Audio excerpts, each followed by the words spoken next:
Assalamualaikum warahmatullahi wabarakatuh. Innal hamdalillah nahmaduhu wa nasta'inuhu wa nastaghfiruhu wa na'udzu billahi min sururi anfusina wa min sayyiati a'malina may yahdihillahu fala mudhillalah wa may yudlilhu fala hadiyalah. Asyhadu alla ilaha illallah wa asyhadu anna Muhammadar Rasulullah. Allahumma sholli ala Muhammad wa ala ali Muhammad amma ba'du. Alhamdulillah berbahagia sekali pada kesempatan pagi hari ini kita kembali dipertemukan oleh Allah Subhanahu wa taala. Mudah-mudahan dalam kondisi yang terbaik, dalam kondisi yang tidak kurang suatu apapun, keberkahan, rahmat dan hidayah Allah mudah-mudahan sampai pada kesempatan pagi hari ini tetap menyertai kita. Mudah-mudahan kita masih termasuk di antara hamba-hamba Allah yang pandai mensyukuri nikmat-Nya, sehingga kenikmatan yang dilimpahkan kepada kita akan ditambahkan oleh Allah Subhanahu wa taala. Mudah-mudahan di antara berbagai kenikmatan yang dilimpahkan oleh Allah Subhanahu wa taala itu di dalamnya ada kenikmatan Islam dan sekaligus kenikmatan iman. Ketika kedua kenikmatan itu hadir dalam diri kita, maka insya Allah kita akan mendapatkan kehidupan yang terbimbing, kita akan mendapatkan kehidupan yang senantiasa berada di jalan untuk menuju mardhatillah. Mudah-mudahan ketika kedua kenikmatan itu hadir dalam diri kita, maka kita bisa membentuk ketakwaan, dan dengan ketakwaan itu kita bisa memperoleh posisi yang paling mulia di hadapan Allah Subhanahu wa taala. Amin amin ya rabbal alamin. Yang kedua, salam serta sholawat semoga tetap terlimpah pada junjungan kita Nabiullah Muhammad SAW. Dalam kehidupan ini kita sangat membutuhkan keteladanan. Manusia itu hakikatnya meskipun mereka dilahirkan dengan membawa potensi-potensi tertentu, akan tetapi ketika mereka berusaha untuk menjalani aktivitas kehidupan di dunia, pada hakikatnya dia masih membutuhkan contoh-contoh terbaik tentang bagaimana cara terbaik untuk menjalani kehidupan. Kita bisa melihat itu dari kehidupan manusia sejak dia masih bayi. Untuk bisa melakukan tindakan-tindakan tertentu, sebagian dari tindakan-tindakan itu ada yang perlu dipelajari oleh manusia. Misalnya, ketika manusia itu ingin belajar bersosialisasi dengan lingkungan sosial dan budayanya, mau tidak mau dia akan belajar persoalan itu dengan orang tuanya, dengan lingkungannya, untuk bisa menyerap nilai dan norma yang akan dia laksanakan dalam kehidupan sehari-hari. Demikian juga, dalam berbagai persoalan yang ada, termasuk dalam menjalani kehidupan sebagai seorang muslim, maka mau tidak mau dia membutuhkan teladan. Dia perlu melakukan imitasi terhadap pihak lain tentang bagaimana menjalani kehidupan sebagai seorang muslim dengan cara yang terbaik. Oleh karena itu, maka sudah sepatutnya seorang muslim selalu berusaha untuk meneladani pribadi Rasulullah. Karena kita melihat ada aspek kemuliaan dalam diri Rasulullah. Ada aspek kehormatan dalam diri beliau, dan diri beliau telah memberikan teladan yang terbaik dalam menjalani kehidupan. Karena itu, dalam setiap aspek kehidupan beliau, kita selalu menemukan aspek-aspek terbaik. Dan dengan meneladani beliau, maka mudah-mudahan nilai dan norma terbaik untuk menjalani kehidupan itu bisa kita serap dan kita internalisasi untuk memperbaiki kualitas diri kita. Mudah-mudahan dalam diri kita senantiasa diberikan kesadaran oleh Allah untuk terus memelihara semangat kita dalam mempelajari dan sekaligus mengamalkan teladan-teladan mulia yang sudah diwariskan oleh beliau Rasulullah SAW. Hari ini kita sudah masuk dalam perkuliahan berikutnya. Kita akan mencoba untuk membicarakan satu tema yang cukup penting, yaitu berkaitan dengan universitas dan peradaban. Jika dalam pertemuan pekan kemarin, kita sudah membicarakan tentang relasi antara din dengan tamadun. Kita membicarakan hubungan antara agama dengan peradaban. Dan salah satu kesimpulan yang kita peroleh dari perkuliahan kita, di situ kita diperlihatkan bahwa ternyata Islam sebagai sebuah ad-din, Islam sebagai sebuah agama, telah menyediakan konsep-konsep untuk membangun peradaban. Bahkan keberadaan Islam itu bisa dilihat secara menyeluruh ketika Islam itu menjadi bangunan dari sebuah peradaban. Jadi bagaimana kemegahan yang ada dalam Islam, bagaimana konsep-konsep Islam itu bisa diterapkan secara baik dan menyeluruh, itu hanya bisa kita lihat ketika Islam itu diamalkan sebagai sebuah peradaban.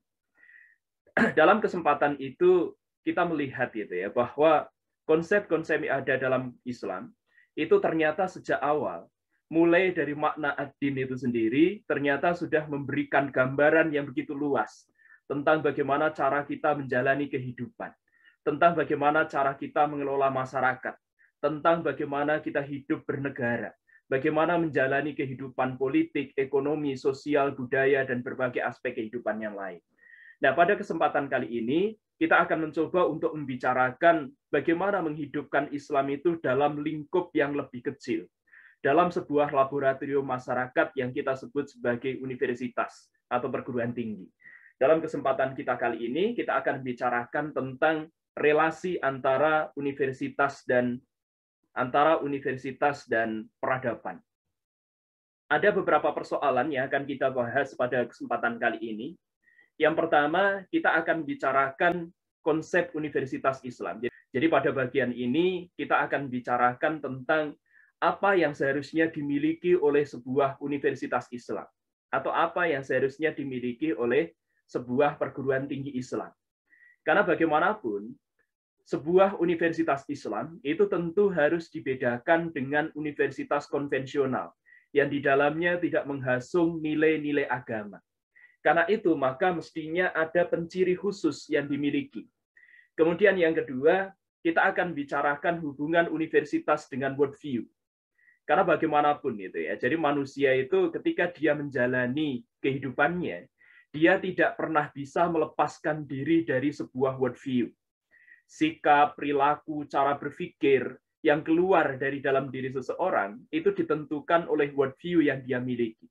Worldview itu sendiri apa? Yang dimaksud dengan worldview itu adalah cara seseorang untuk memandang dunia.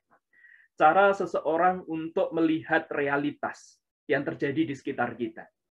Paham apapun yang kemudian dicerna oleh seseorang, ideologi apapun yang kemudian dianut, itu akan sangat menentukan pandangan hidup yang dia miliki atau pandangan dunia yang dia miliki.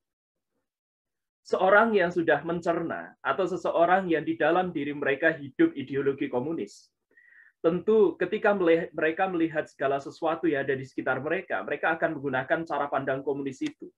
Ketika dia melihat struktur yang ada dalam masyarakat, maka dia akan selalu berusaha untuk menemukan ketidakadilan.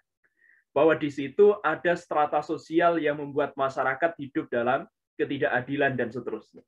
Ketika seseorang itu memiliki pandangan yang berkaitan dengan kapitalistik, jadi kapitalisme misalnya, maka dia hanya akan melihat segala sesuatu yang ada di sekitarnya itu dikaitkan dengan hal-hal yang bersifat materi misalnya.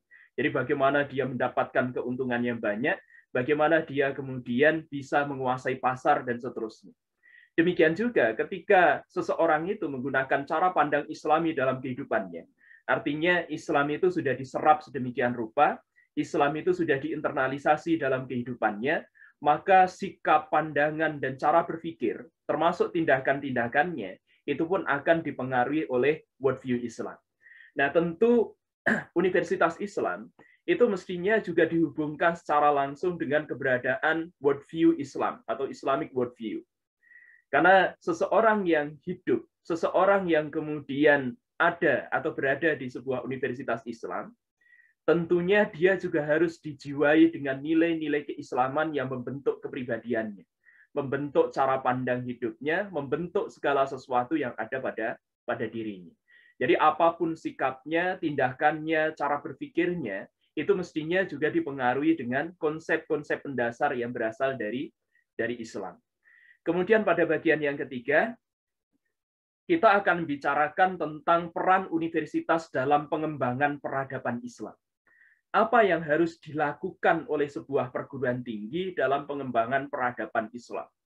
Apakah pengembangan peradaban Islam di lingkungan perguruan tinggi itu sekedar menjadi tanggung jawab dari universitas tertentu yang dianggap memiliki basis keagamaan, atau seluruh fakultas yang ada, atau seluruh jurusan yang ada, itu mestinya diarahkan untuk ikut serta dalam pengembangan peradaban Islam. Lantas bagaimana porsi masing-masing Jadi antara fakultas yang selama ini dianggap memiliki kedekatan dengan hal-hal yang bersifat keagamaan dengan universitas dengan fakultas yang dianggap tidak memiliki kedekatan dengan hal yang bersifat keagamaan. Jadi kadangkala kita masih terjebak dengan upaya untuk mengkategorikan antara jurusan umum dengan jurusan agama. Padahal dalam konsep Islam, jadi semua ilmu itu berasal dari Allah. Matematika itu juga ilmu yang berasal dari Allah. Fisika demikian juga. Akan tetapi seringkali gitu ya, kita membedakan antara ilmu agama dengan beberapa ilmu yang lain hanya didasarkan pada ilmu yang bersifat umum dengan ilmu yang bersifat agama. Ya sebenarnya ini tidak bisa menampung ekspresi kita, ekspresi umat Islam dalam mengkategorikan keberadaan ilmu. Jadi ini beberapa hal yang akan kita bicarakan dalam kesempatan kali ini. Mudah-mudahan kita senantiasa diberikan kelancaran oleh Allah. Mudah-mudahan apapun yang kita pelajari dalam kesempatan kali ini bisa mendapatkan ridho dari Allah. Mudah-mudahan apa yang kita pelajari akan berikan manfaat bagi kehidupan kita dunia dan akhirat. Maka mari kita mulai perkuliahan kita pagi hari ini dengan bersama-sama membaca basmalah. Bismillahirrahmanirrahim. Mudah-mudahan dengan bacaan bismillah itu, basmalah itu, kita senantiasa mendapatkan perlindungan dari Allah, kita senantiasa berada di jalan yang diridhoinya, dan mudah-mudahan apapun yang kita pelajari akan memberikan manfaat bagi kehidupan kita, dunia, dan sekaligus akhirat. Pertama, sebelum kita memasuki pembicaraan kita tentang universitas dan peradaban, pada bagian awal ini saya ingin membicarakan tentang salah satu problem yang kita hadapi hari ini. Jadi problem yang dihadapi oleh umat Islam dan juga berbagai agama yang lain, itu diantaranya berkaitan dengan modernitas. Istilah modern itu sendiri, kalau kita lihat dari bahasa kamus, atau kita maknai secara etimologi, artinya berkaitan dengan sesuatu yang bersifat terkini. Atau kata modern itu diartikan baru. Atau kata modern itu sendiri diartikan mutakhir. Jadi kalau kita melihat dari sisi kebahasaan, makna dari kata modern, itu artinya adalah kehidupan yang kita jalani saat ini. Karena itu dilihat dari sisi waktu, maka kehidupan modern itu adalah kehidupan terkini yang berbeda dari masa lampau. Artinya hari ini itu lebih modern dibandingkan hari-hari sebelumnya. Karena hari ini adalah hari yang lebih terkini dibandingkan masa sebelumnya. Nah, dari istilah modern ini kemudian muncul istilah-istilah yang lain. Termasuk diantaranya adalah modernisasi. Jadi modernisasi ini adalah satu proses untuk menuju masyarakat masa kini. Atau dengan kata lain, modernisasi itu adalah satu proses untuk menuju masyarakat yang lebih maju. Istilah modernisasi ini setidaknya muncul pasca masyarakat Eropa meninggalkan masa abad pertengahan. Jadi pada masa itu mulai ditemukan beberapa jenis mesin, termasuk diantaranya adalah mesin uap dan mesin cetak. Jadi keberadaan perangkat teknologi baru ini yang kemudian memudahkan kehidupan manusia itu dianggap menandai masa modern. Jadi masa ini kemudian pada saat itu kemudian mulai terjadi proses modernisasi. Nah, kemudian ada juga istilah yang lain yang juga perlu kita pahami, yaitu berkaitan dengan modernitas. Apa yang dimaksud dengan modernitas itu sendiri? Jadi modernitas itu merupakan salah satu jargon, merupakan salah satu slogan yang digunakan dalam ilmu humaniora, atau juga dikaitkan dengan ilmu-ilmu sosial yang lain, untuk menyebut satu periode zaman. Jadi pada masa itu kemudian terjadi, jadi pada masa itu ada satu periode sejarah. Periode sejarah itu terjadi pasca masa abad pertengahan. Dalam masa ini terjadi percampuran nilai dan norma tertentu. Jadi nilai dan norma tertentu, dan kemudian masa ini berkembang sampai pada masa ini. Jadi ada nilai dan norma tertentu, ada praktek sosial budaya tertentu yang berlangsung setelah masa abad pertengahan. Dan bahkan gitu ya, jadi modernitas itu kemudian berkembang sejak masa itu sampai pada masa kini. Nah, ketika kita membicarakan tentang modernisasi, jadi sebagaimana yang tadi sudah kita bicarakan di awal. Maka setidaknya memang gitu ya, memang kita akui modernisasi itu memiliki banyak dampak yang positif bagi kehidupan umat manusia. Jadi di antaranya manusia pada masa itu kemudian mengalami perkembangan dari sisi tata cara hidup mereka, jadi metode mereka untuk menjalani kehidupan. Salah satunya karena dipengaruhi oleh berbagai hasil-hasil, jadi produk-produk yang berasal dari pengembangan ilmu pengetahuan dan teknologi. Kemudian masa ini juga ditandai dengan kemajuan ilmu pengetahuan. Kemudian terbentuknya sikap terbuka terhadap perubahan dalam masyarakat kita.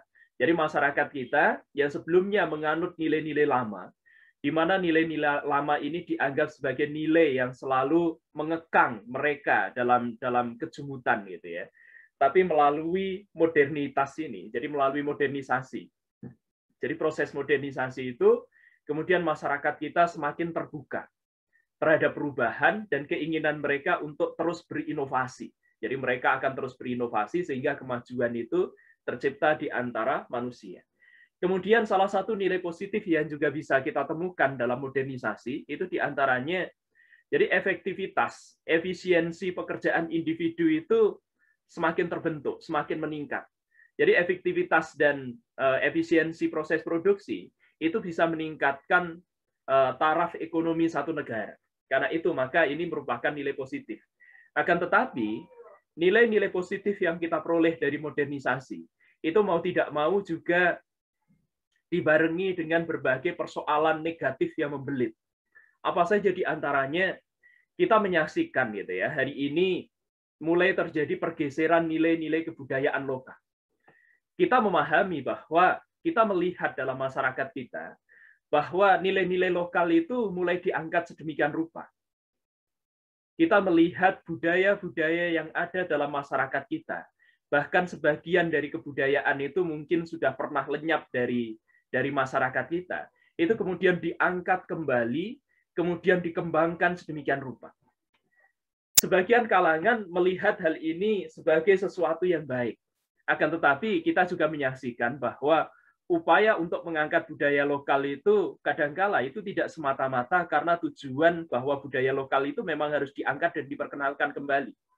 Akan tetapi tidak jarang itu justru karena kepentingan yang bersifat pragmatis. Jadi misalnya budaya lokal itu diangkat sekedar untuk mendapatkan kunjungan dari wisatawan.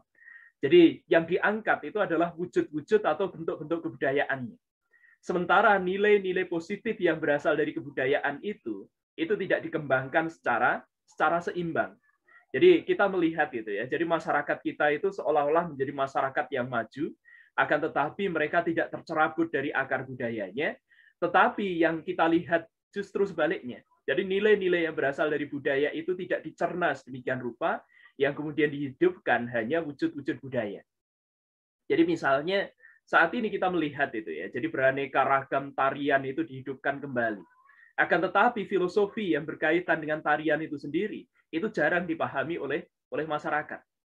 Jadi masyarakat yang tidak memiliki nilai, masyarakat yang tidak memiliki norma, maka khawatirnya gitu ya. Jadi khawatirnya justru mereka akan melihat budaya itu hanya sekedar sebagai sebuah bentuk yang tidak memiliki isi, bentuk yang tidak memiliki substansi yang seharusnya diwarisi oleh jiwa mereka. Kemudian modernisasi itu juga menjadi penyebab. Jadi kita akui atau tidak, itu juga menjadi penyebab bagi terkikisnya nilai adat istiadat dan kebudayaan lokal yang ada dalam masyarakat kita. Meskipun itu dikembangkan sedemikian rupa, jadi dalam dunia modern itu nilai-nilai, jadi produk-produk kebudayaan lama itu dihidupkan kembali. Tapi kita menyaksikan itu ya, di saat yang sama terjadi satu kemunduran. Kita bisa menyaksikan di berbagai tempat objek wisata. Jadi misalnya kita menyaksikan di beberapa pulau yang ada di Indonesia yang digunakan sebagai tempat wisata. Di situ memang terlihat budaya itu hidup betul sebagai sebuah bentuk. Akan tetapi budaya sebagai sebuah substansi itu ternyata tidak terlihat. Jadi orang-orang asing itu datang, mereka ingin menyaksikan tarian, mereka ingin menyaksikan festival-festival budaya, mereka ingin menyaksikan bagaimana kehidupan berbudaya pada dalam masyarakat. Akan tetapi mereka sebenarnya tidak pernah memberikan penghormatan terhadap keberadaan budaya itu sendiri. Mereka melihat bahwa budaya itu hanya sekedar sesuatu yang unik, sesuatu yang ingin mereka saksikan satu kali sebagai bagian dari pengalaman hidup. Akan tetapi, apakah budaya itu kemudian menjadi bagian dari kehidupan mereka? Nilai-nilainya kemudian diserap dalam kehidupan, itu menjadi persoalan yang lain gitu ya. Kemudian mau tidak mau, modernisasi itu ternyata juga menyebabkan terkikisnya nasionalisme bangsa. Dan itu mulai bisa kita saksikan hari ini gitu ya. Mulai bisa kita saksikan hari ini. Kita melihat itu ya, jargon-jargon yang berusaha untuk menyudutkan agama. Ini adalah agama asing, ini adalah agama dari luar dan seterusnya. Akan tetapi, mereka ketika melakukan permusuhan terhadap keberadaan agama yang dianggap sebagai anasir yang berasal dari luar ini, kadangkala juga tidak dibarengi dengan sikap yang adil. Sikap adil seperti apa yang dimaksud? Bahwa ketika mereka menilai itu, tidak jarang mereka juga menggunakan unsur yang berasal dari kebudayaan asing. Jadi misalnya gitu ya, kita melihat Islam datang di Indonesia itu sebagai bagian dari Arabisasi. Tapi mereka menilai Islam sebagai budaya asing yang berasal dari Arab itu dengan menggunakan nilai yang berasal dari agama mereka, yang sesungguhnya itu berasal dari Timur Tengah juga, atau bahkan itu berasal dari India. Karena itu maka sikap ini adalah sikap yang seringkali tidak jarang dipengaruhi oleh kepentingan. Jadi bukan karena faktor kebudayaan itu sendiri, bukan karena faktor nasionalisme. Akan tetapi ini sebenarnya hanya merupakan benturan. Jadi bagian dari benturan antar peradaban saja yang kemudian dibungkus dengan menggunakan nilai-nilai nasionalisme. Ada banyak dari pengaruh negatif yang kita peroleh hari ini, jadi modernitas. Jadi modernitas itu tidak selamanya sejalan dengan nilai-nilai Islam atau ajaran Islam. Seringkali di dalamnya itu terdapat pertentangan antara agama dengan tatanan modernitas itu sendiri. Oleh karena itu diperlukan sikap yang arif untuk menghadapinya. Masyarakat Muslim itu tidak harus selalu ditunjukkan dengan membuang tatanan modernitas itu. Jadi memang tidak seluruh hal gitu ya, tidak seluruh hal yang berkaitan dengan sesuatu yang bersifat modern itu kemudian dibuang. Tetapi umat Islam mestinya juga memiliki kesadaran dan dibekali dengan kemampuan untuk melakukan proses islamisasi terhadap nilai-nilai modernitas yang dianggap tidak sejalan dengan pandangan Islam. Jadi salah satu aspek yang bisa kita peroleh dari modernitas itu salah satunya misalnya berkaitan dengan perkembangan teknologi. Jadi perkembangan teknologi hari ini itu sudah memberikan dampak yang sangat luar biasa. Manusia itu menjalani kehidupan secara lebih mudah. Kalau dulu misalnya untuk berkomunikasi dengan saudara yang jauh, itu biasanya kita masih menggunakan surat. Karena ketika kita ingin menelpon dan seterusnya, itu biasanya menggunakan biaya yang lebih mahal.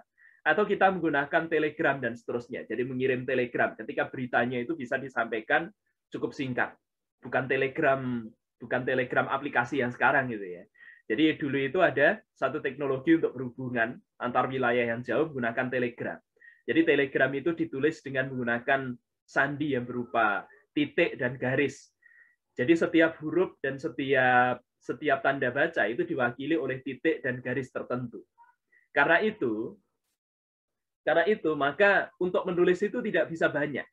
Jadi untuk menulis satu kalimat itu tidak bisa menggunakan kata-kata yang banyak. Jadi harus diringkas demikian rupa.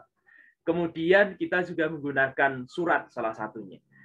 Tapi perkembangan teknologi hari ini ternyata kita menemukan itu ya. Jadi kita menemukan untuk bisa berkomunikasi dengan saudara yang jauh itu ternyata lebih mudah. Jadi dengan adanya perkembangan teknologi hari ini, mulai adanya internet, kemudian kita sudah menggunakan smartphone dan seterusnya. Jadi berkomunikasi dengan pihak lain itu lebih mudah asal kita memiliki nomornya dan seterusnya gitu ya. Jadi hal-hal semacam ini tentu bisa kita terima. Kemudian dari sisi keuangan dengan keberadaan perbankan yang hari ini bisa kita islamisasi sebagian konsepnya, ternyata itu juga lebih mempermudah kita dalam melakukan transaksi-transaksi dan seterusnya. Jadi hal-hal semacam ini tentu tidak bisa kita tolak. Hal-hal semacam ini bahkan harus kita ambil.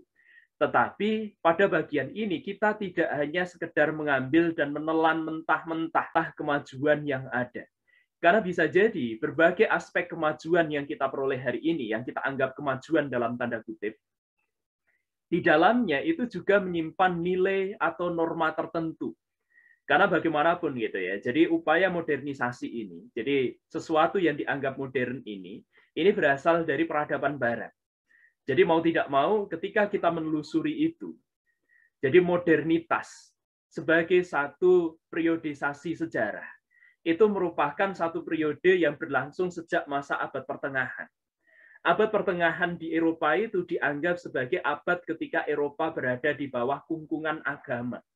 Dan pada masa itu, sebagian dari kalangan sejarawan Eropa menyebut masa abad pertengahan itu sebagai abad kegelapan. Kenapa demikian? Karena mereka menganggap ketika masyarakat itu berada di bawah agama, masyarakat Eropa pada masa itu hidup dalam mitos.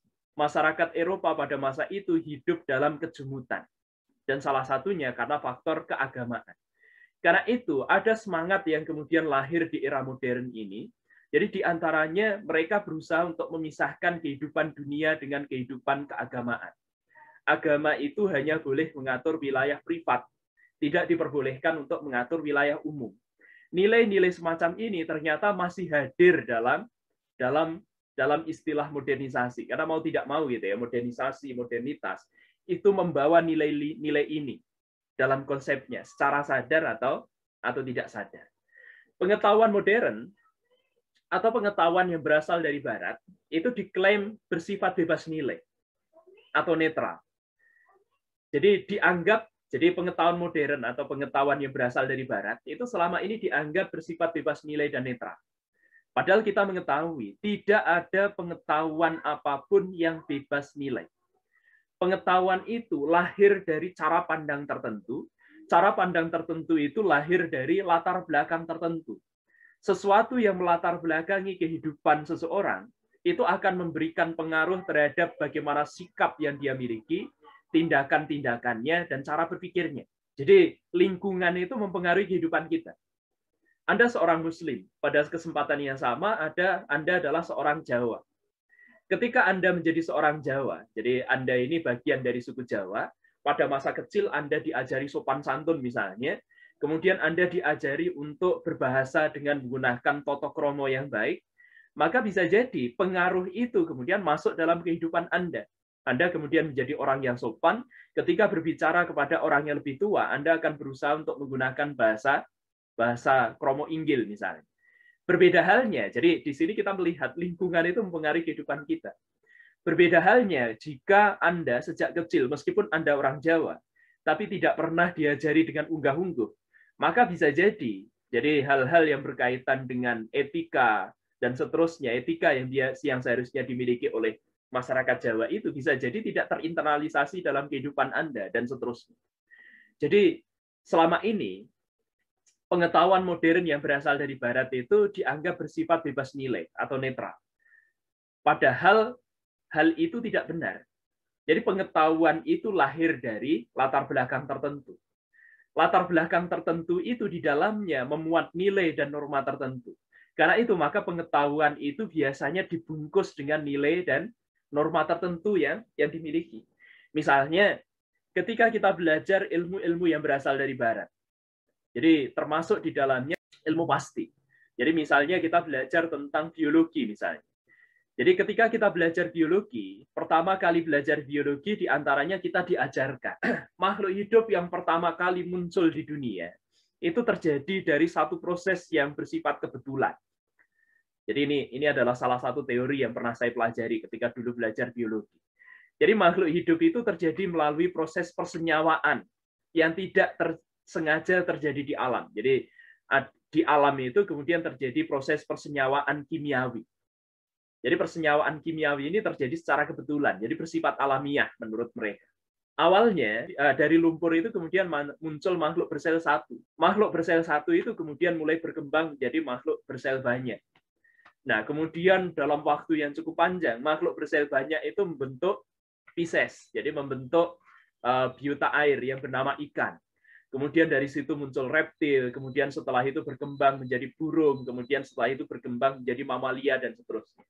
Jadi konon makhluk yang ada pada masa hari ini, itu merupakan hasil perkembangan secara kompleks dan membutuhkan waktu yang lama dari makhluk-makhluk yang berasal dari masa lampau yang bentuknya lebih sederhana.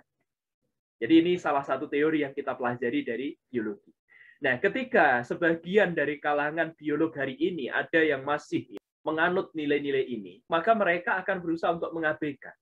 Termasuk mengabaikan tentang konsep penciptaan. Bahwa seluruh makhluk yang ada, bahkan segala sesuatu yang ada ini, merupakan hasil dari proses penciptaan. Selama ini kita hanya mendapatkan gambaran. Jadi dunia ini terjadi karena proses Big Bang gitu ya.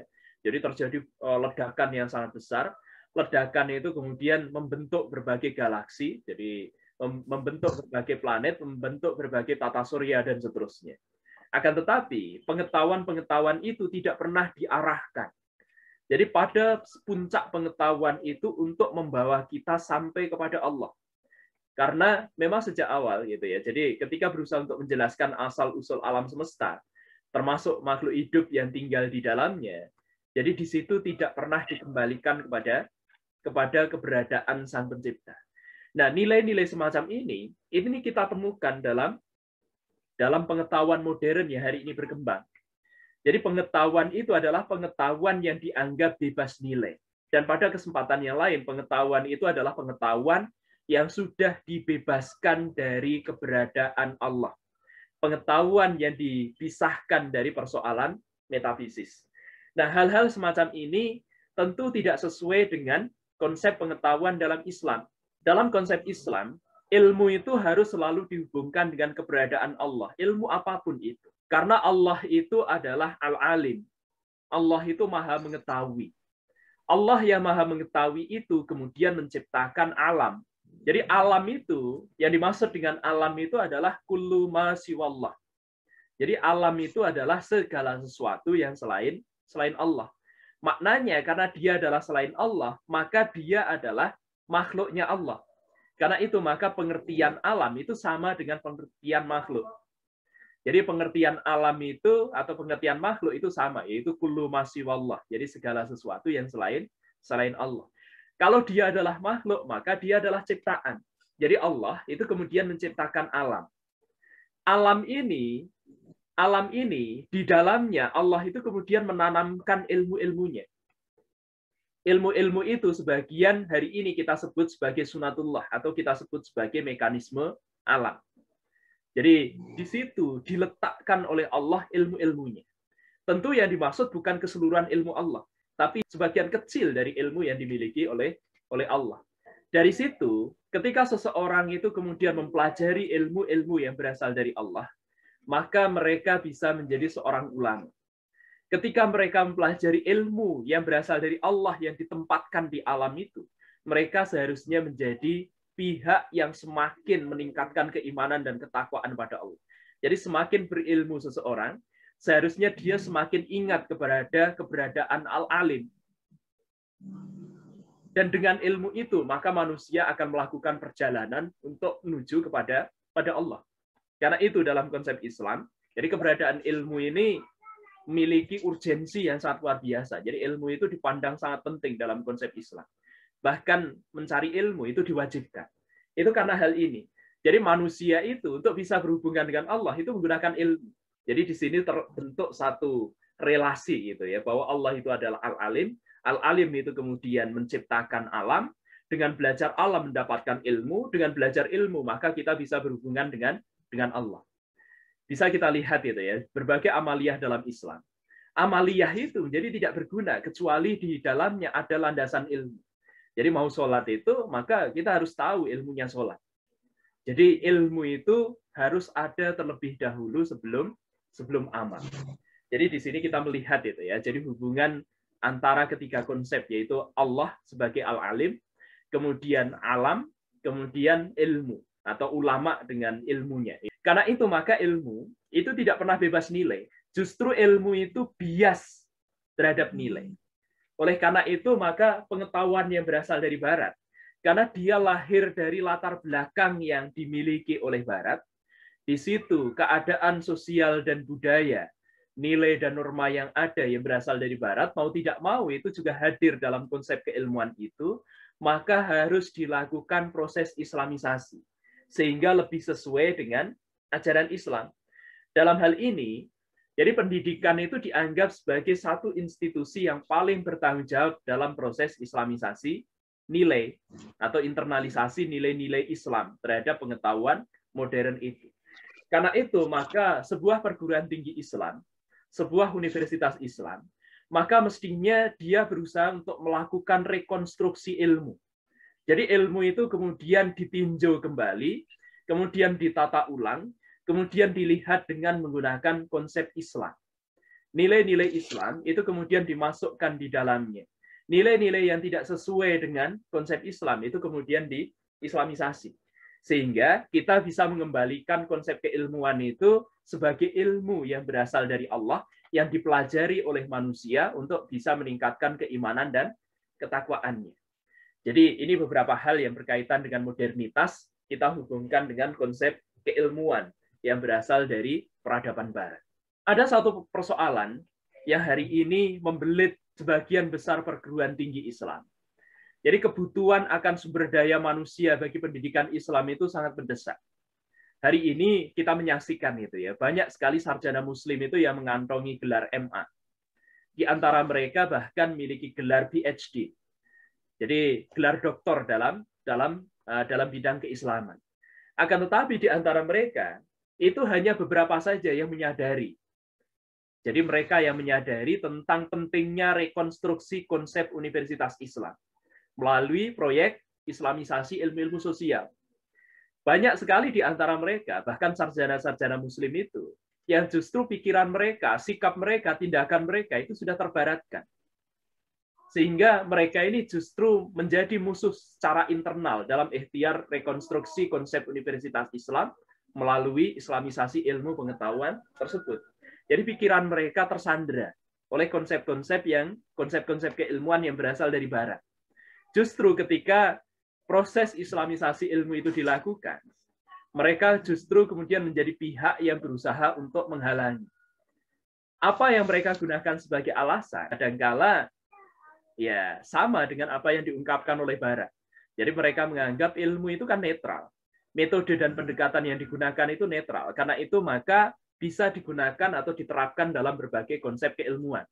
Maka tidak heran sebagian dari sarjana Muslim itu ada yang kemudian ketika mereka ingin menafsirkan Quran, mereka menggunakan pendekatan hermeneutik. Padahal selama ini pendekatan hermeneutik itu digunakan dalam pendekatan untuk menilai karya sastra. Jadi di situ nanti dilihat bagaimana latar belakang karya sastranya.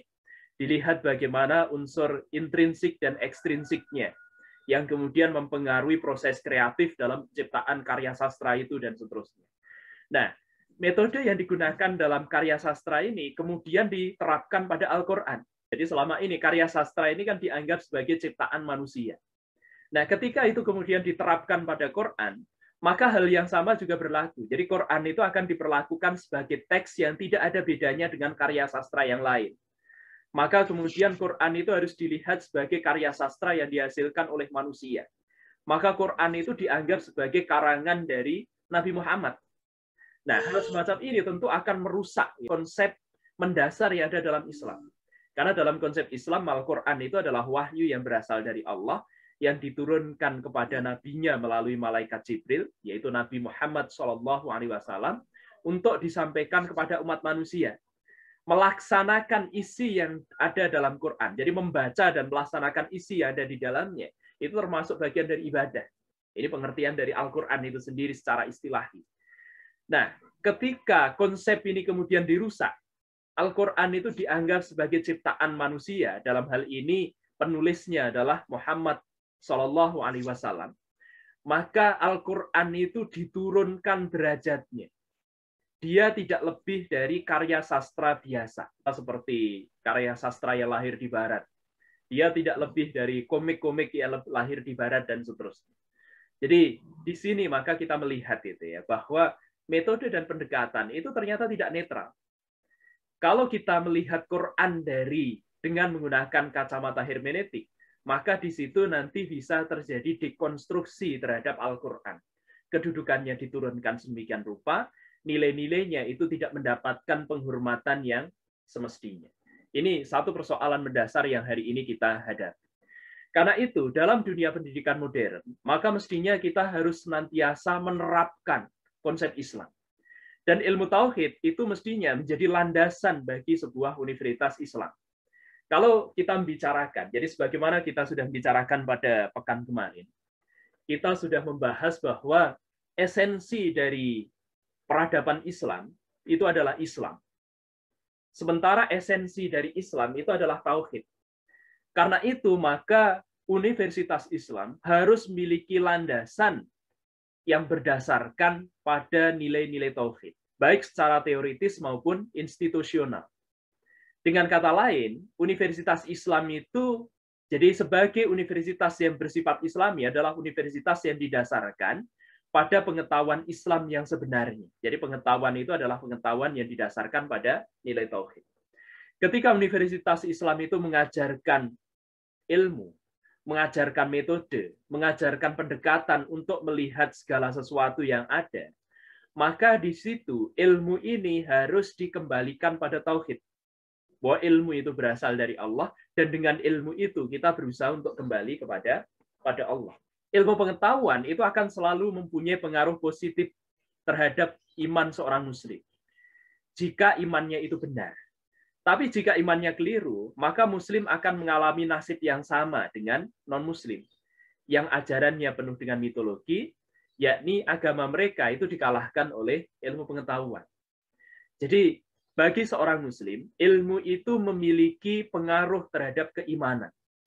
Karena itu, maka ilmu dan iman itu selalu memiliki hubungan jadi hubungan yang bersifat mendalam.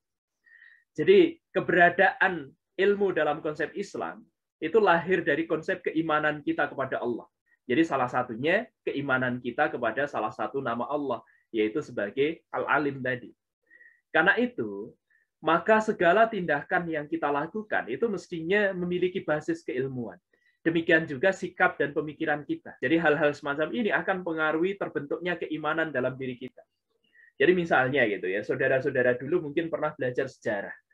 Ketika belajar sejarah, kita kemudian ditunjukkan dengan satu era. Era ini adalah era prasejarah.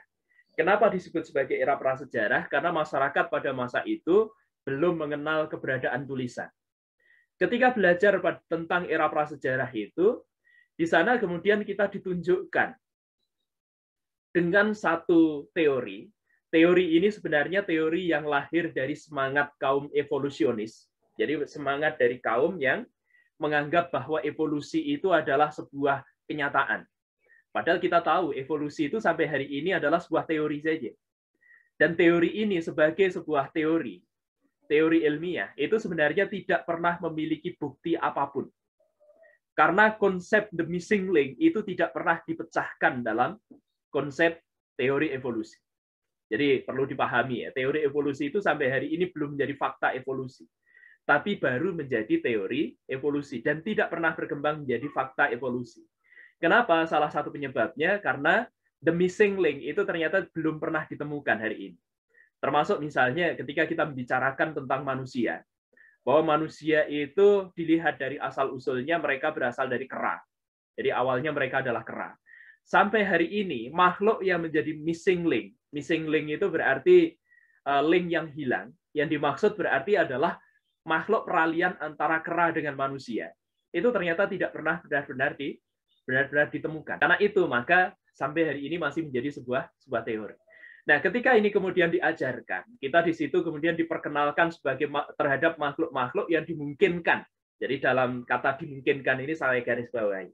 Dimungkinkan menjadi nenek moyang manusia. Jadi di antaranya kita menemukan di situ ada Pithecanthropus erectus.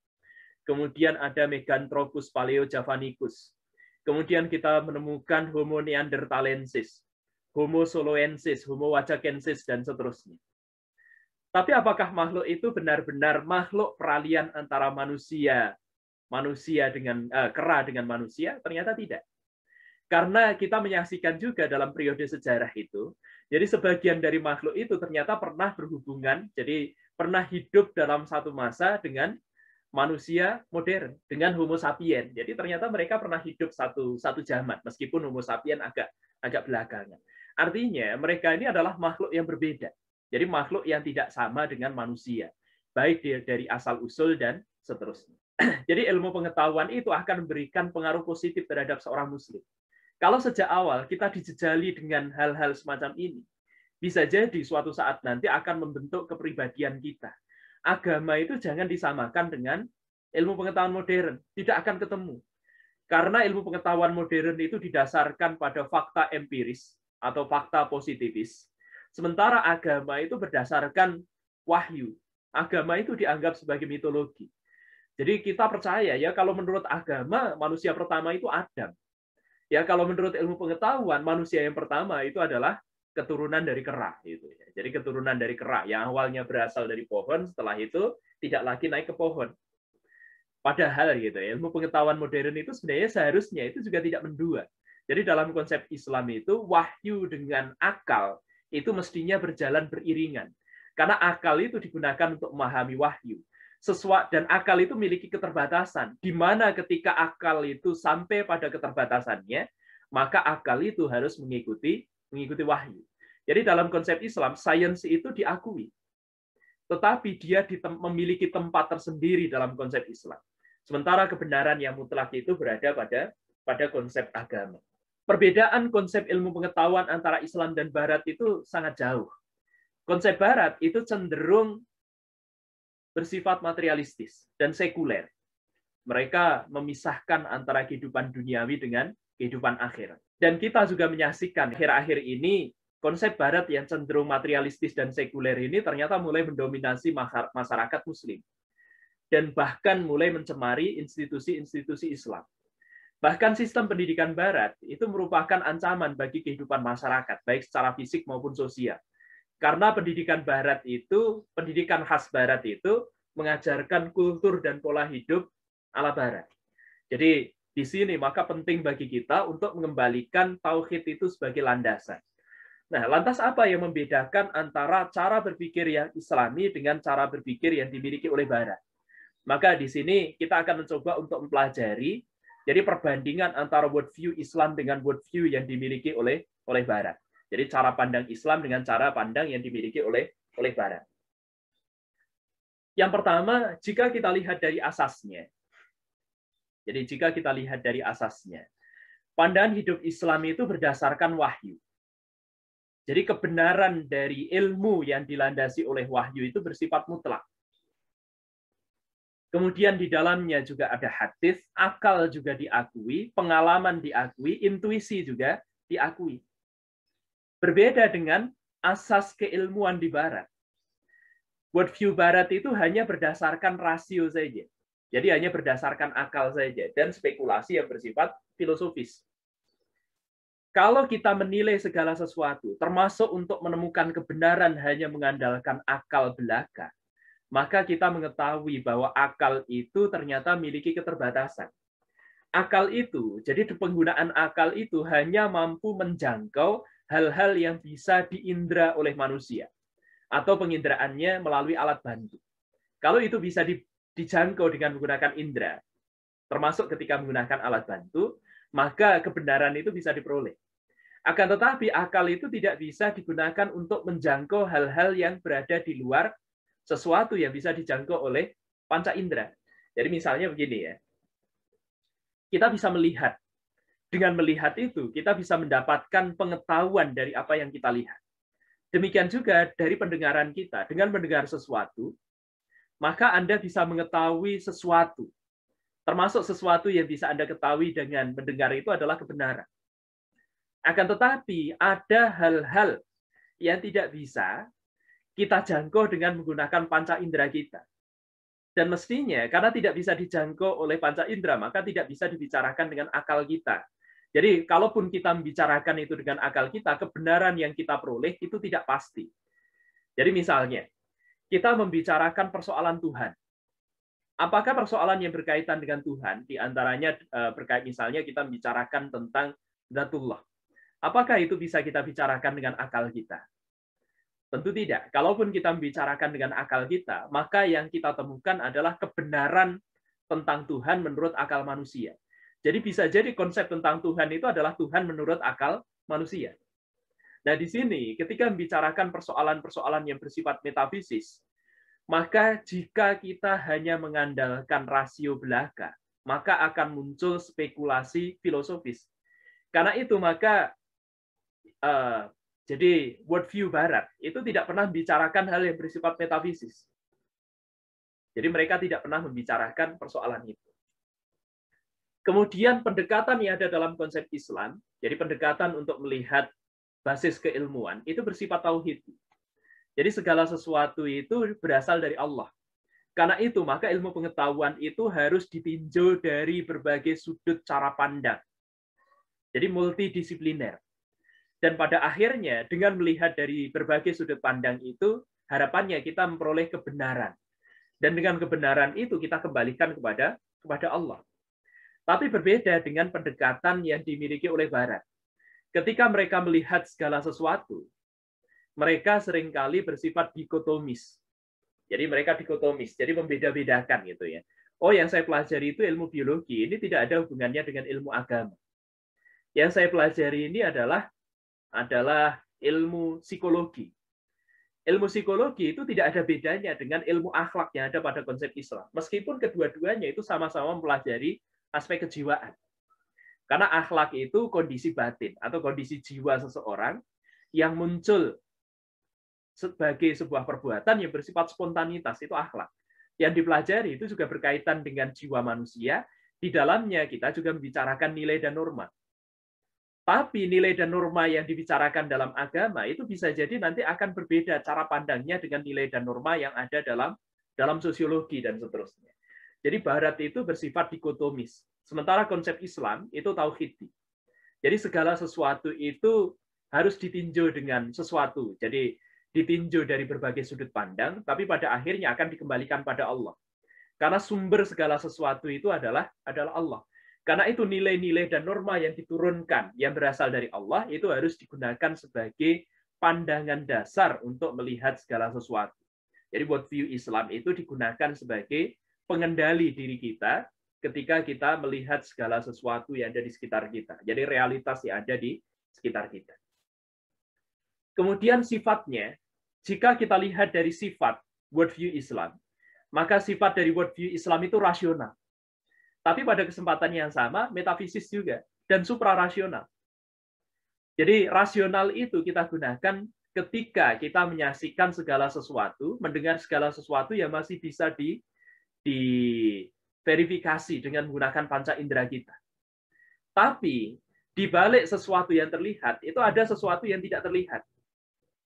Sesuatu yang bersifat metafisis. Jadi di sebalik realitas yang terlihat dalam konsep Islam, itu ada sesuatu yang bersifat metafisis. Jadi hal yang bersifat metafisis ini pun diakui. Sementara Barat tidak mengakui hal yang bersifat metafisis. Meskipun kadangkala hal semacam itu menciptakan kemunafikan di antara mereka. Jadi kita menyaksikan itu ya, ada manusia-manusia di Barat itu, mereka mengaku begitu rasionalis. Mereka menganggap sesuatu yang tidak kelihatan, yang tidak terdengar, itu sebagai sesuatu yang mitos, yang dimitoskan, sesuatu yang tidak nyata. Tapi mereka begitu ketakutan ketika diminta untuk berjalan sendirian di tengah malam di pekuburan. Jadi mereka rupanya lebih takut pada setan dibandingkan takut kepada Tuhan. Nah, ini kita saksikan realitas semacam ini. Ini semacam hipokrisi ini ya. Jadi sikap hipokrit yang kemudian ditampakkan dalam kehidupan. Jadi tidak percaya pada Tuhan, tidak percaya hal gaib, tapi begitu takut dengan setan. Begitu takut dengan kamar nomor 13 dan seterusnya. Ini jadi mereka ternyata menciptakan tahayul baru di balik kehidupan mereka yang dianggap begitu rasional. Jadi juga suprarasional. Jadi ada hal-hal yang sifatnya sebenarnya rasional, akan tetapi akal manusia tidak bisa menjangkau itu. Jadi misalnya Allah itu wujud, maknanya Allah itu ada. Tapi dengan mengandalkan akal kita yang terbatas, kita tidak akan mampu untuk melihat wujud Allah. Jadi Allah itu wujud. Makna wujud itu Allah itu ada. Dan wujud Allah itu bersifat mutlak. Artinya keberadaan Allah itu betul-betul ada. Sementara justru wujud manusia itu bersifat majazi. Wujud manusia itu maya saja. Wujud manusia itu samar-samar. Karena maujudnya manusia itu sangat tergantung kepada keberadaan wujud Allah. Jadi Allah itu lebih nyata dibandingkan keberadaan manusia. Sementara gitu ya, sifat dari pandangan hidup barat itu rasional. Jadi mereka itu bisa memperoleh kebenaran dari apa yang bisa dilihat, dari apa yang bisa didengar, apa yang bisa disentuh, apa yang bisa dikecap rasanya, dan seterusnya. Kemudian pandangan mereka non-metafisis. Jadi mereka tidak mengakui segala sesuatu yang tidak bisa dijangkau oleh panca inderanya. Mereka terbuka dan selalu berubah. Jadi bisa jadi teori yang saat ini dianggap sebagai kebenaran, yang dianggap sebagai fakta ilmiah, pada kesempatan yang lain akan dibatalkan. Karena mereka selalu mengalami perubahan-perubahan semacam ini. Termasuk dalam ilmu-ilmu humaniora, termasuk dalam ilmu-ilmu yang bersifat eksakta dan seterusnya. Ketika ditemukan teori yang baru, maka mereka akan berubah di situ. Jadi misalnya gitu ya, kalau dulu planet Pluto itu dianggap sebagai planet ke-9 gitu ya. Jadi Merkurius, Venus, Bumi, Mars, Jupiter, Saturnus, Uranus, Neptunus, Pluto. Jadi Pluto itu planet ke-9. Tapi kemudian para sarjana yang berkaitan dengan benda-benda langit ini, mereka kemudian memutuskan dalam salah satu pertemuan akbar mereka, Pluto itu tidak dianggap sebagai sebuah planet lagi dengan beberapa alasan. Karena itu maka fakta ilmiah yang kemudian berkembang sejak masa itu, jadi Pluto itu tidak lagi termasuk ke dalam 9 planet. Tapi itu merupakan benda langit yang lain, atau setidaknya itu sekedar planet kecil yang tidak bisa dimasukkan dalam kriteria planet yang ada dalam tata surya dan seterusnya. Di sini kita melihat, jadi pengetahuan tentang fisika yang sebelumnya dianggap selalu bersifat ini ya, jadi eksakta, ilmu pasti dan seterusnya. Ternyata juga ada gitu ya, ada teori-teori di dalamnya, dan teori itu ternyata bisa diperbaiki di lain kesempatan. Nah, ini yang berkembang dalam sains. Karena itu maka dalam konsep Islam, sains itu ditempatkan pada tempat yang ketiga. Jadi sains itu adalah ilmu berkaitan dengan sesuatu yang bisa diindra. Kemudian di atasnya, kalau sains itu tidak bisa memecahkan masalah, maka digunakanlah filsafat. Ketika filsafat itu tidak bisa menjangkau, karena filsafat itu juga masih mengandalkan rasio, mengandalkan akal, maka baru ilmu agama itu menjadi ilmu yang tertinggi. Ini dalam konsep Islam. Dan selalu berubah. Jadi selalu berubah dari sisi waktu ke waktu. Kita melihat bagaimana kehidupan dan gaya hidup barat itu juga berubah mengikuti tren yang kemudian terjadi. Kemudian berikutnya berkaitan dengan makna realitas dan kebenaran. Bagaimana Islam itu memaknai realitas atau kebenaran. Dalam konsep Islam itu ada al-haq dan ada al-haqiqah. Jadi kebenaran yang dimaksud dengan al-haq, kemudian ada kebenaran yang sejati. Jadi ada al-haq dan ada al-haqiqah. Nah, keduanya itu berdimensi metafisik dan fisik. Dan semuanya bersifat rasional. Cuma nanti rasionalnya juga dibedakan. Jadi ada yang rasional, ada yang supra-rasional. Kemudian makna realitas atau kebenaran menurut cara pandang Barat, jadi kebenaran itu berdimensi sosial. Jadi kalau masyarakat itu menganggap satu sikap atau tindakan tertentu itu benar, maka itu dianggap kebenaran. Kalau masyarakat itu mencela itu, maka itu dianggap sebagai satu hal yang tidak benar. Karena itu, maka dalam kehidupan Barat, kita menyaksikan hari ini gaya hidup seperti free sex, Samenleben, dan seterusnya. Itu tidak dianggap sebagai pola kehidupan yang menyimpang. Mereka menganggap itu hal yang biasa, karena masyarakat sudah bisa menerima itu secara penuh, sebagai bagian dari gaya hidup yang mereka miliki. Ini berbeda dalam konsep Islam. Ketika Islam itu pertama mengajarkan kepada kita, wala taqrabu zina, gitu ya. Jadi kita ini tidak diperbolehkan untuk mendekati zina. Artinya mendekat saja tidak boleh, maka mestinya melaksanakan lebih tidak boleh. Jadi ketika zina itu dianggap sebagai sesuatu tindakan atau sikap yang haram, maka sampai hari ini pun kita juga memiliki anggapan yang sama. Jadi tidak ada nilai yang kemudian berubah di dalamnya. Bukan karena kehendak orang banyak kemudian kebenaran itu muncul, tapi kebenaran muncul itu menyesuaikan dengan kehendak yang berasal dari Allah. Kemudian makna realitas dan kebenaran itu juga muncul karena kultural mereka.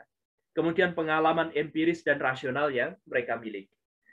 Kemudian objek kajiannya dalam konsep Islam itu ada yang invisible, ada yang visible. Jadi ada yang bersifat nyata yang bisa kita saksikan dengan panca indera kita.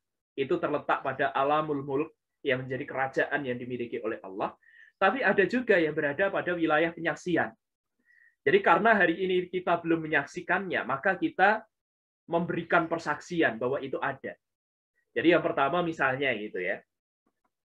Ketika kita bersyahadat, asyhadu alla ilaha illallah. Maka pada saat itu kita tidak dituntut. Jadi ketika kita melakukan persaksian itu, kita tidak dituntut. Kamu bersyahadat itu apa karena sudah melihat Allah? Bukan. Jadi syahadat itu maknanya bukan hanya karena kita melihat, karena biasanya gitu ya. Saksi itu kan seseorang yang, jadi dia ini bisa bersaksi. Ketika misalnya ada seorang saksi di muka pengadilan. Dia itu bisa bersaksi karena dia menyaksikan satu peristiwa. Tapi seorang Muslim, ketika dia bersaksi bahwa tidak ada Tuhan selain Allah, itu tidak harus karena dia sudah menyaksikan Allah.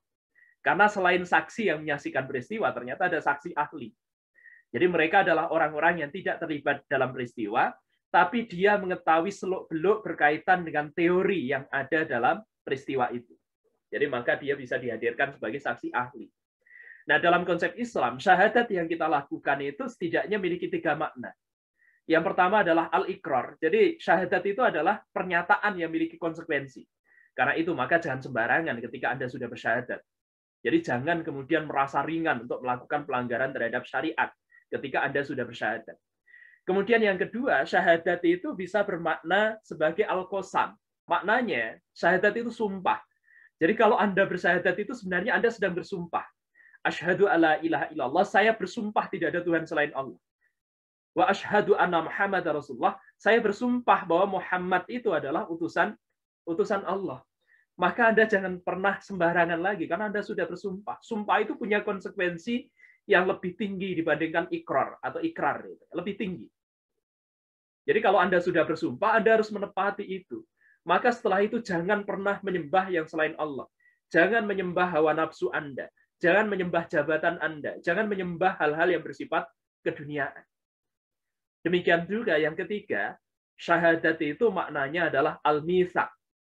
Jadi al-mitsaq itu adalah perjanjian yang kokoh. Itu mirip seperti ketika Anda menandatangani surat perjanjian yang memiliki metre di atasnya. Jadi sekarang ini metrenya sudah 10.000. Kalau dulu 6.000 itu sudah dianggap memiliki kekuatan hukum. Sekarang 10.000. Jadi ketika Anda menandatangani surat bermetre, jadi saat itu Anda sudah terikat dengan konsekuensi hukum tertentu. Anda melanggar itu, Anda bisa dibawa ke meja hijau. Anda bisa mendapatkan hukuman akibat tanda tangan Anda di selembar kertas yang memiliki metre. Nah, di sini ketika Anda bersyahadat, Anda sedang melakukan perjanjian kokoh. Ibaratnya Anda sedang menandatangani surat bermetre. Jadi al-mitsaq itu lebih tinggi dibandingkan al-qasam dan al-iqrar. Karena itu maka konsekuensi ini ketika bersyahadat ini sangat luar biasa. Baik itu sebagai al-iqrar, baik itu sebagai al-mitsaq atau sebagai al-qasam maupun sebagai al-mitsaq. Kemudian berikutnya kita akan mulai bicarakan tentang Universitas Islam. Jadi tentang Universitas Islam. Jadi kesadaran akan perlunya Universitas Islam itu memang sudah dirasakan sejak abad ke-18 dan 19. Syed Ahmad Khan itu kemudian mendirikan Al-Iqah University. Kemudian Muhammad Abduh pada masa itu mereformasi kurikulum yang dimiliki oleh Al-Azhar. Di Indonesia, jadi kesadaran akan hal itu juga muncul seiring dengan perjuangan kemerdekaan Indonesia. Jadi Masyumi itu kemudian merekomendasikan pendirian perguruan tinggi seperti STI, yang kemudian pada masa berikutnya berubah menjadi UII pada tahun 1947. Kemudian disusul dengan pendirian Unisba, WISU, UMI, kemudian UIKA, Unisba, termasuk diantaranya adalah universitas kita, yaitu Universitas Islam Sultan Agung. Jadi universitas ini juga lahir pada masa sekitar ini. Nah sekarang jumlah universitas Islam itu setidaknya sudah mencapai 3.000 lebih. Kemudian ada satu pertanyaan besar yang perlu kita ajukan. Apa yang membuat universitas Islam itu adalah Islam? Jadi universitas ini berbeda dengan kebanyakan universitas yang lain atau universitas yang konvensional.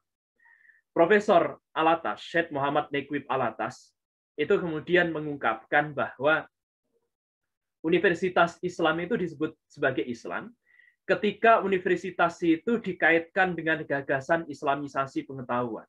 Karena mau tidak mau, tantangan kita hari ini adalah sains sekuler, jadi pengetahuan yang berasal dari Barat.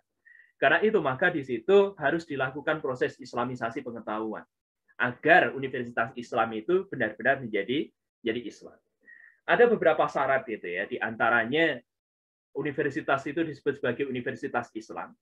Yang pertama, sebagai landasan pokok. Jadi universitas Islam itu harus mengajarkan ilmu pengetahuan yang lebih luas, meliputi pengetahuan yang mengantarkan manusia pada kebahagiaan dunia dan akhirat.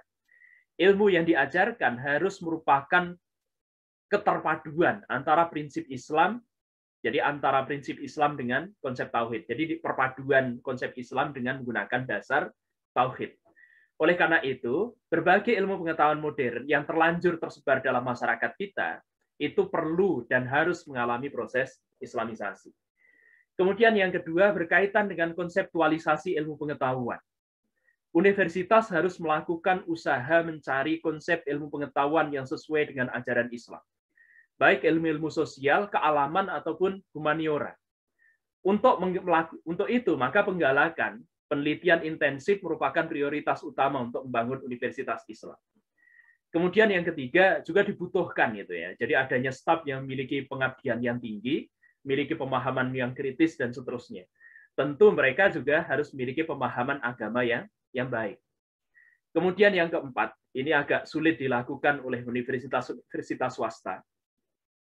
Jadi adanya seleksi terhadap mutu mahasiswa yang tidak terbatas pada wilayah tertentu, tetapi juga berbagai wilayah Islam lainnya. Kemudian kebutuhan akan seorang organisator yang handal, yang mampu membuat perencanaan dan pengembangan universitas. Jadi ada pimpinan yang memiliki goodwill yang baik. Jadi untuk melakukan proses islamisasi ilmu. Kemudian tugas universitas untuk melakukan islamisasi ilmu terhadap berbagai cabang ilmu pengetahuan, serta buku ajarnya, bahkan metode pengajarannya.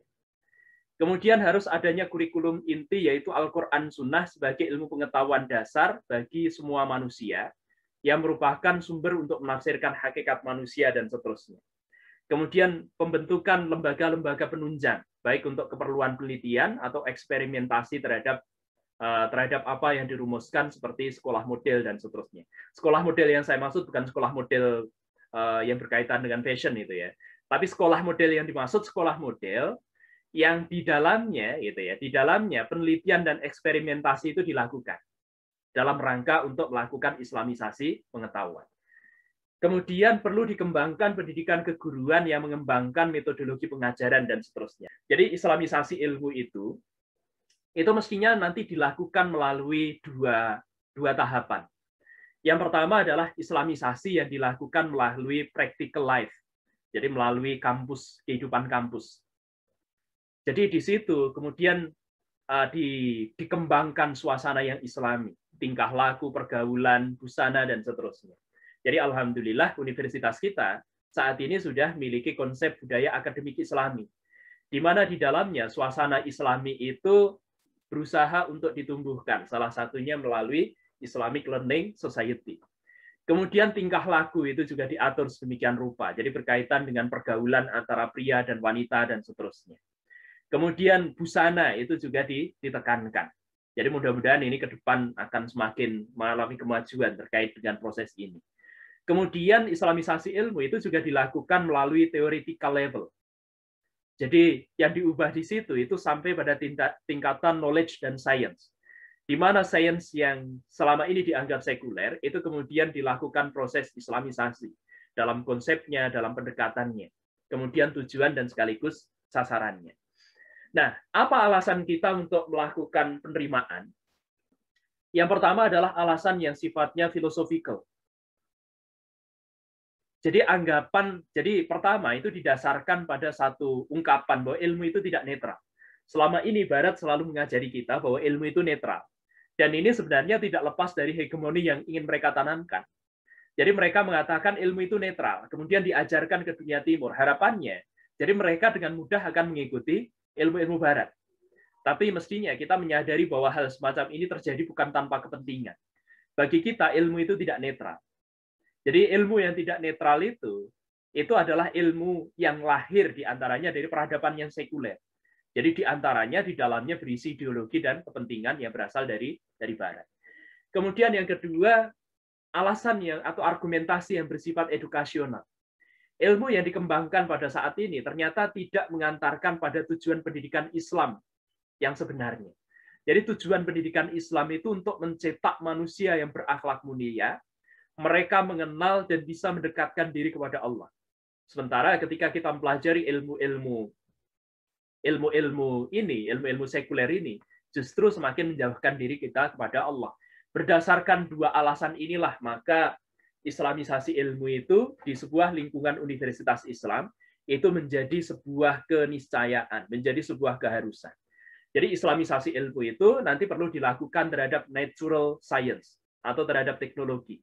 Tentu bukan natural science atau teknologinya disahadatkan, tapi konsep-konsep yang mendasar yang ada di dalamnya itu kemudian direkonstruksi agar lebih sesuai dengan konsep Islam.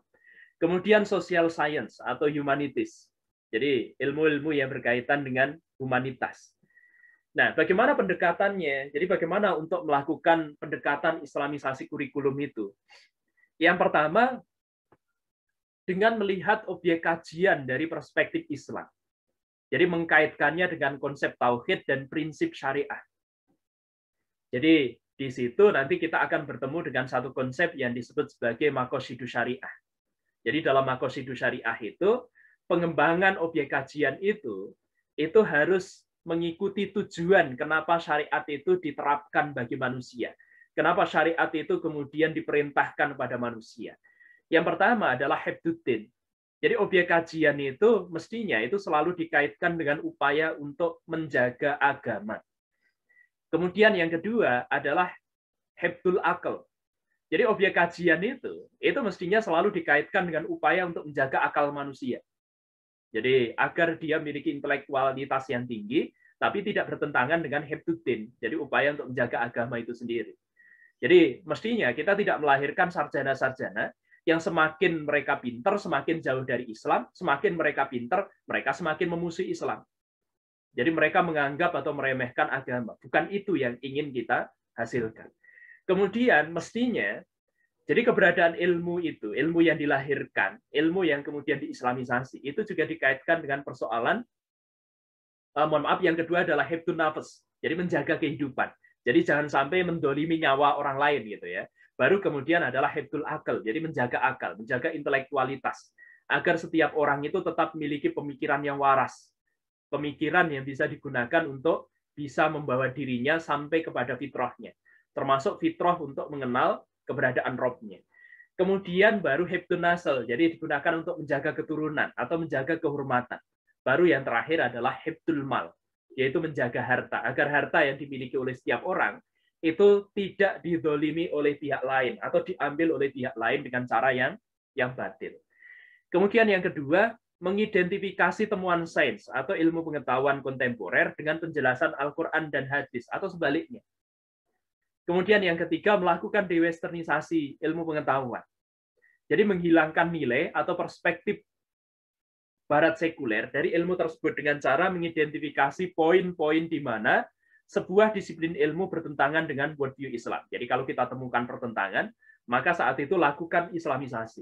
Jadi kita carikan substansi dari Islam yang lebih dekat dengannya, kemudian kita ubah cara pandang kita terhadapnya. Jadi kita menyiapkan sesuatu yang lebih sesuai dengan Islam sebagai alternatif untuk menghadapi peradaban yang sekuler. Dan saya kira ini bukan sekedar alternatif, tapi ini harus menjadi arus utama dalam keilmuan yang dimiliki oleh sebuah universitas Islam. Kemudian melahirkan keilmuan, teori atau konsep baru yang berbasis Islam. Mestinya kita juga menggalakkan penelitian-penelitian yang lebih menggunakan cara pandang Islami, termasuk dalam pengabdian terhadap masyarakat kita. Apa saja kendalanya? Jadi hari ini banyak perguruan tinggi Islam itu masih memiliki beberapa kendala. Di antaranya ini berkaitan dengan goodwill, berkaitan dengan komitmen yang dimiliki oleh pemangku universitas Islam. Jadi kadang-kala universitas Islam itu ada yang memang sejak awal memiliki pemimpin yang mereka begitu peduli dengan islamisasi ini. Tapi di antara mereka ada yang tidak peduli juga. Jadi tidak pedulinya itu bisa terjadi karena memang tidak paham dari awal. Atau mereka tidak memiliki pengetahuan yang bersifat mendasar dari konsep keislaman itu sendiri. Atau mereka adalah seorang muslim, belajar Islam, paham agama, tapi tidak belajar tentang tantangan. Mereka tidak paham tentang tantangan ilmu pengetahuan itu sendiri.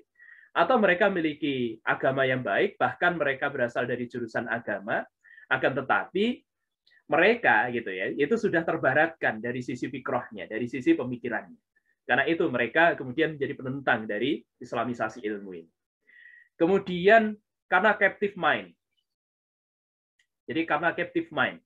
Jadi pemikirannya sudah tersandra oleh teori-teori barat. Tadi sudah saya ungkapkan gitu ya. Karena kaburnya konsep islamisasi di kalangan praktisi pendidikan. Belum adanya metode yang jelas dalam mengimplementasikan gagasan islamisasi. Kemudian minimnya buku-buku teks dalam berbagai disiplin ilmu yang berbasis gagasan islamisasi ilmu, menyebarnya virus sekulerisme dan liberalisme, sistem pendidikan kita yang masih dualistik dan seterusnya. Jadi sistem pendidikan kita ini masih membedakan antara ilmu umum dengan ilmu agama. Padahal semua ilmu itu hakikatnya ilmu agama. Fisika itu ilmu agama. Biologi itu ilmu agama. Teknik itu ilmu agama. Psikologi itu ilmu agama. Setidaknya itu adalah ilmu yang bisa digunakan untuk membantu agar Islam itu tetap tegak itu ya. Jadi ketika dia menjadi dokter, maka dia dokter yang dilandasi dengan agama. Ketika dia menjadi psikolog, maka dia adalah psikolog yang menggunakan pendekatan-pendekatan yang berbasis keagamaan dan seterusnya. Kemudian apa saja sasaran dari islamisasi ini? Kalau kita melihat rencana kerja Al-Faruqi, jadi Ismail Roji Al-Faruqi, dalam buku beliau Islamization of Knowledge, beliau mengungkapkan bahwa program islamisasi pengetahuan itu setidaknya meliputi 5 sasaran. Yang pertama, menguasai disiplin ilmu modern. Yang kedua, menguasai khasanah Islam. Jadi ini yang harus kita lakukan dalam berbagai jurusan gitu ya. Dan Anda nanti juga bisa mengaplikasikan ini dalam kehidupan Anda berikutnya. Jadi ketika misalnya Anda nanti ternyata mengajar gitu ya, maka Anda ketika mengajar harus mengaplikasikan ini di lembaga pendidikan tingkat di bawah universitas misalnya. Jadi ketika di SD bagaimana cara mengaplikasikannya, ketika di SLTP bagaimana cara mengaplikasikannya, kemudian ketika di SLTP bagaimana cara mempraktekannya dan seterusnya. Ini nanti bisa jadi tidak hanya berlangsung di lingkungan perguruan tinggi, tapi bisa di jenjang pendidikan yang lebih rendah dibandingkan pendidikan tinggi. Kemudian menentukan relevansi Islam yang spesifik dalam tiap bidang-bidang ilmu pengetahuan modern. Mencari cara melakukan sintesa kreatif antara khasanah Islam dengan ilmu pengetahuan modern. Mengarahkan pemikiran Islam ke lintasan-lintasan yang mengarah pada penentuan pola rancangan Allah. Jadi Allah ini merancang alam semesta itu berdasarkan fitrah tertentu yang kita sebut sebagai sunatullah. Atau seringkali kita sebut sebagai mekanisme alam. Mekanisme alam itu seharusnya kembali kepada Al-Alim. Karena Al-Alim itu adalah perancang dari mekanisme alam itu sendiri. Nah, pemikiran Islam harus mampu mengarahkan pemikirannya ke lintasan-lintasan yang mengarah pada penentuan pola rancangan Allah. Jadi seluruh mekanisme yang ada di alam semesta ini adalah rancangan Allah. Karena itu ketika kita mempelajarinya dan kita memperoleh atau mengekstraksi ilmu darinya, maka mestinya ilmu itu selalu membawa kita sampai kepada Allah dan kehendaknya. Lantas bagaimana langkah-langkah islamisasi itu? Yang pertama melalui penanaman dasar-dasar worldview dan epistemologi Islam. Jadi untuk itu, maka fakultas itu diharapkan bisa menawarkan mata kuliah terkait dengan hal ini. Kemudian yang kedua, memberikan pemahaman kepada mahasiswa tentang sociological and political setting berkait dengan perkembangan sebuah ilmu. Jadi ilmu itu bagaimana cara lahirnya. Ilmu itu bagaimana terbentuknya. Sosiologi itu terbentuknya bagaimana kok bisa begitu positivis gitu ya. Kemudian biologi itu bagaimana? Kenapa bisa begitu jauh dari ilmu yang berkaitan dengan keagamaan misalnya. Jadi dengan memahami sejarahnya, maka kita akan bisa melihat bagaimana nilai-nilai yang berasal dari peradaban lain itu masuk dalam keilmuan itu, dalam setting perkembangan ilmu itu. Sehingga di situ kita nanti bisa melakukan upaya untuk memilah, upaya untuk menseleksi dan memperbaiki agar lebih sesuai dengan konsep Islam. Sehingga ketika diajarkan, itu tidak akan merusak fitrah dari mahasiswa-mahasiswa Muslim. Jadi ini perlu dipahamkan. Kemudian yang ketiga, memberikan pencerahan kepada mahasiswa tentang kontribusi ilmuwan Muslim dalam bidang keilmuan tertentu. Jadi kita juga perlu paham itu ya. Jadi misalnya ada satu sahabat ini Zaid bin Thabit. Jadi beliau pada saat itu oleh Rasulullah. Jadi Zaid bin Thabit ini adalah seorang sekretaris Rasulullah. Dan beliau adalah orang yang sangat cerdas. Termasuk beliau adalah salah seorang penulis wahyu. Jadi ketika Rasulullah SAW menerima wahyu dari Allah, maka Zaid bin Thabit inilah yang kemudian menuliskan wahyu itu di atas di atas pelepah kurma, di atas jadi di atas tempat yang ditulisi itu ya. Nah, Zaid bin Tsabit ini pernah ditugaskan oleh Rasulullah. Karena pada masa itu dakwah hendak diperluas. Jadi bukan hanya kepada kaum kafir Quraisy saja yang selama ini menyembah berhala, tapi juga mulai mengajak kepada umat agama yang lain. Zaid bin Tsabit ini diminta untuk belajar 2 bahasa. Yang pertama adalah bahasa Ibrani, dan yang kedua adalah bahasa Suryani. Nah, kedua bahasa ini ternyata bisa diselesaikan oleh Zaid bin Tsabit hanya dalam waktu 1 bulan. Jadi betapa hebatnya Zaid bin Tsabit ini belajar 2 bahasa, dan yang dia pelajari itu bukan hanya bahasa lisan, tapi juga bahasa tertulis. Jadi dia bisa menulis, dan dia juga bisa melisankannya, hanya dalam waktu kurang dari 1 bulan. Karena itu maka mestinya kita tidak usah terlalu kagum gitu ya. Kalau hari ini ya kita menemukan orang-orang yang polyglot. Polyglot itu maknanya dia bisa memahami bahasa lebih dari 1 bahasa. Ini langkah-langkah Islamisasi. Selain itu, ada langkah-langkah sistematis yang lain yang perlu dilakukan untuk melakukan Islamisasi. Jadi secara lengkap, Ismail Raji Al-Faruqi, dalam Islamization of Knowledge, beliau mengungkapkan, jadi penguasaan langkah sistematis itu yang pertama perlu dilakukan penguasaan terhadap disiplin-disiplin ilmu modern. Survei terhadap disiplin-disiplin ilmu itu, kemudian penguasaan terhadap khasanah Islam, penguasaan terhadap khasanah Islam untuk tahap analisa, kemudian penentuan relevansi spesifik untuk setiap disiplin ilmu, penilaian kritis terhadap disiplin ilmu modern, penilaian kritis terhadap khasanah Islam, kemudian survei terhadap problem terbesar umat Islam, kemudian survei terhadap problem-problem umat Islam, jadi problem yang lebih kecil. Kemudian melakukan analisa kreatif dan sintesa. Jadi sintesa itu berarti mengolah dari tesis, kemudian dihadirkan antitesisnya sehingga mendapatkan ilmu yang lebih baru sebagai sintesa baru atau tesis baru gitu ya. Kemudian merumuskan disiplin ilmu modern ke dalam kerangka Islam dan terakhir menyebarkan ilmu pengetahuan yang sudah diislamisasi. Ya, demikianlah perkuliahan kita pada kesempatan pagi hari ini. Mudah-mudahan ada manfaat yang bisa Anda peroleh gitu ya dari perkuliahan ini, dan mudah-mudahan manfaat itu bukan hanya dirasakan di dunia tapi sekaligus bisa dirasakan di akhirat. Saya kira demikian. Saya mohon maaf atas segala kekurangan. Billahi taufik wal hidayah. Wassalamualaikum warahmatullahi wabarakatuh.